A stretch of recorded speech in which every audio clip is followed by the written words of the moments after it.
새벽기도에 나오신 성도님들을 주님의 이름으로 환영합니다. 마음 모아 샘물의 기도를 하나님께 드립니다. 먼저 우리 믿음을 고백합니다.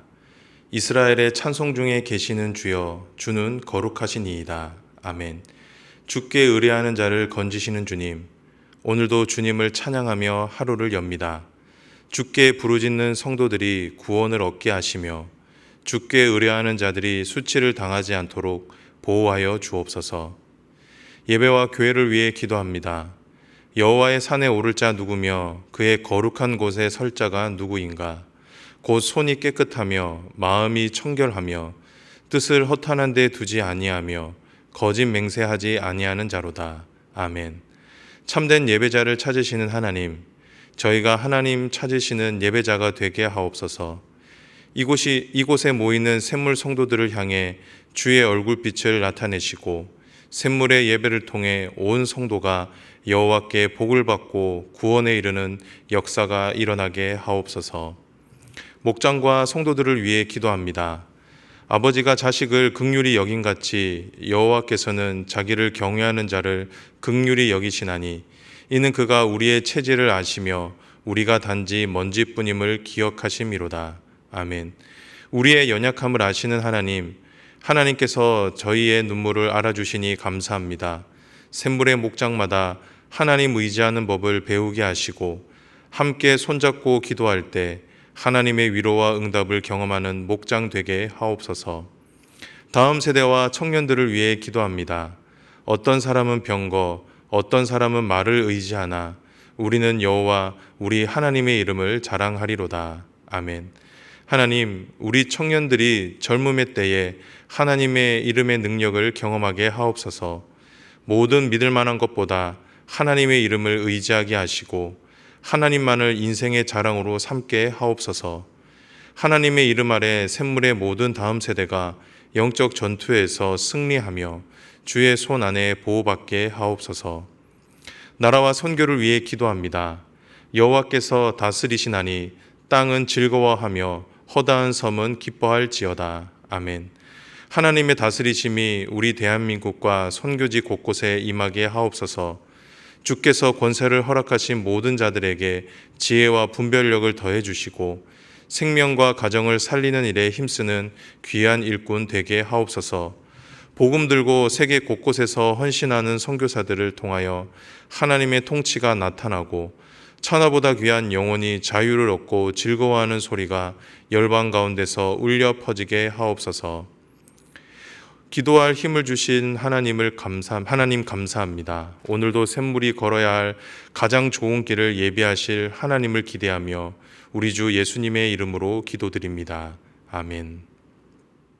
오늘 우리에게 주시는 하나님의 말씀은 고린도 후서 9장 6절에서 15절 말씀입니다. 이것이 곧 적게 심은 자는 적게 거두고 많이 심은 자는 많이 거둔다 하는 말이로다. 각각 그 마음에 정한 대로 할 것이요 인색함으로나 억지로 하지 말지니 하나님은 즐겨내는 자를 사랑하시느니라. 하나님이 능히 모든 은혜를 너희에게 넘치게 하시나니 이는 너희로 모든 일에 항상 모든 것이 넉넉하여 모든 착한 일을 넘치게 하게 하려 하심이라. 기록된 바 그가 흩어 가난한 자들에게 주었으니 그의 의가 영원토록 있으니라 함과 같으니라. 심는 자에게는 씨와 먹을 양식을 주시는 이가 너희 심을 것을 주사 풍성하게 하시고 너희 의의 열매를 더하게 하시리니 너희가 모든 일에 넉넉하여 너그럽게 연보를 함은 그들이 우리로 말미암아 하나님께 감사하게 하는 것이라. 이 봉사의 직무가 성도들의 부족한 것을 보충할 뿐 아니라 사람들이 하나님께 드리는 많은 감사로 말미암아 넘쳤느니라.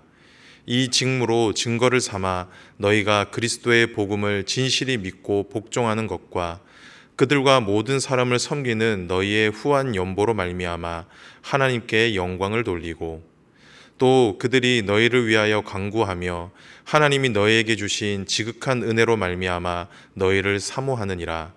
말할 수 없는 그의 은사로 말미암아 하나님께 감사하노라. 오늘 우리에게 주시는 하나님의 말씀은 헌금입니다. 우리 신앙생활에 있어 중요한 것 중 하나가 바로 헌금일 것입니다. 예배 순서에 헌금 시간이 있는 것만을 봐도 얼마나 중요한지를 알 수가 있죠. 왜냐하면 헌금, 하나님께 물질을 드리는 행위는 우리의 신앙 고백이기 때문입니다. 그런데 성경은 헌금이라고 해서 다 같은 헌금은 아니다라고 말씀합니다. 하나님이 기뻐하시는 헌금과 그렇지 않은 헌금이 있다라고 말씀하죠. 그런데 우리가 오해하면 안 되는 것이 그 기준이 헌금의 액수나 횟수는 아니라는 겁니다. 분명 헌금의 액수와 횟수도 중요하겠지만 하나님은 그것으로 우리의 신앙을 판단하지 않으십니다. 오히려 하나님은 헌금 안에 담긴 우리의 중심을 보시고 판단하십니다. 헌금을 드리는 우리의 마음이 어떠한지를 보신다라는 것이죠. 그렇다고 하면 오늘 본문이 가르치는 하나님이 기뻐하시는 헌금은 어떤 헌금일까요? 어떤 마음으로 드릴 때 하나님이 기뻐 받으실까요? 오늘은 이 주제로 주신 말씀을 함께 나누도록 하겠습니다. 첫 번째입니다. 그것은 바로 기쁨으로 드리는 것입니다. 하나님이 기뻐하시는 헌금은 기쁨으로 드리는 헌금입니다. 이것이 오늘 본문이 일러주는 첫 번째 교훈입니다. 7절을 다 함께 읽어보도록 하겠습니다.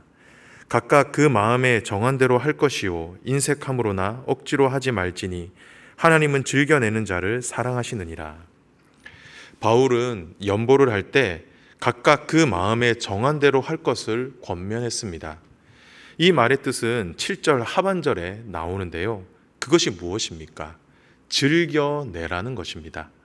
그런데 우리가 이 말을 오해하면 안 되는 것이 즐겨내라고 하는 이 말을 자주 내라는 뜻으로 보면은 안 된다라는 겁니다. 본문에서 즐겨내라라고 하는 의미는 기쁨으로 내라는 것입니다. 하나님께 드릴 때, 누군가를 돕고자 할 때 기쁜 마음으로 하라라는 것이죠. 그러면서 바울은 기쁨으로 낸다라는 것이 어떤 의미인지를 구체적으로 설명을 하는데요. 그것이 무엇입니까? 인색함으로나 억지로 하지 말지니. 먼저 바울은 인색함으로 하지 말라라고 말씀합니다. 무슨 뜻입니까? 아까워하지 말라라는 겁니다. 헌금을 하는 일에, 누군가를 돕는 일에 아까워하며 고민하지 말라라는 것이죠. 이렇게 낸 헌금은 기쁨으로 낸 헌금이 아니라는 것입니다. 또 바울은 억지로 하지 말라라고 말씀합니다. 이 말은 마지못해서 하지 말라라는 것이죠. 하기 싫은데 사람들의 이목 때문에 괜히 안 하면 찜찜할 것 같아서 그렇게 헌금을 하지는 말라라는 겁니다. 그렇다고 하면 왜 바울은 기쁨으로 내는 것이 중요하다라고 가르쳤을까요? 그것은 6절에 그 답이 나와 있는데요. 함께 읽어보도록 하겠습니다. 이것이 곧 적게 심은 자는 적게 거두고 많이 심은 자는 많이 거둔다 하는 말이로다. 어디서 많이 들어본 말씀 같죠? 이 말은 당시 그리스 로마 사회 안에서 유행하던 격언이었다라고 합니다. 이 격언의 핵심은 자신이 어떻게 심느냐에 따라 그 결과는 큰 차이를 낸다라는 것입니다. 인색함으로 억지로 낸 자들은 그에 따르는 결과를 얻을 것이고 기쁨으로 낸 자들은 그에 따르는 결과를 얻게 될 것이라는 거죠. 그런데 기쁨으로 낸 자들은 하나님이 어떻게 하시겠다라는 겁니까? 사랑하시겠다라는 거죠.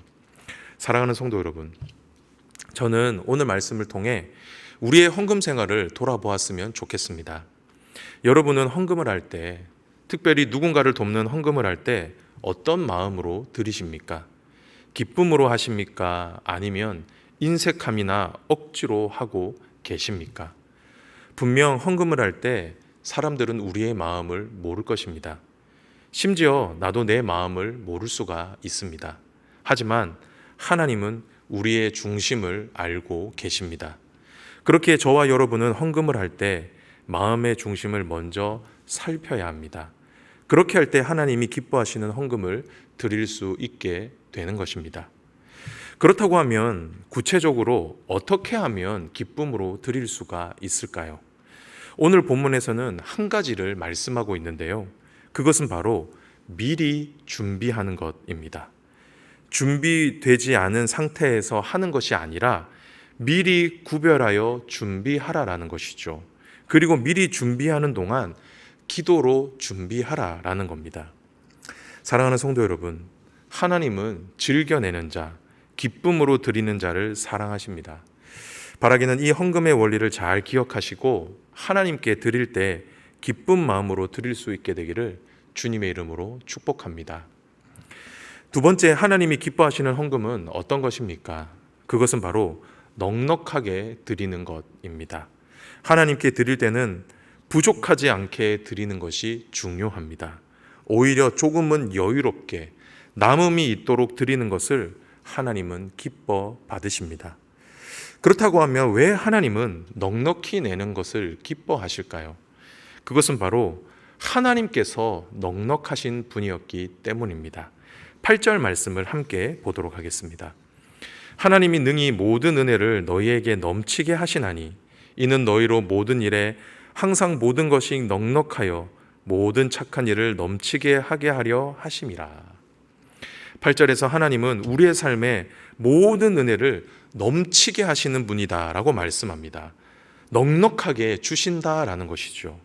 그런데 이렇게 넘치게 하시는 이유가 무엇 때문이다라고 말씀하고 있습니까?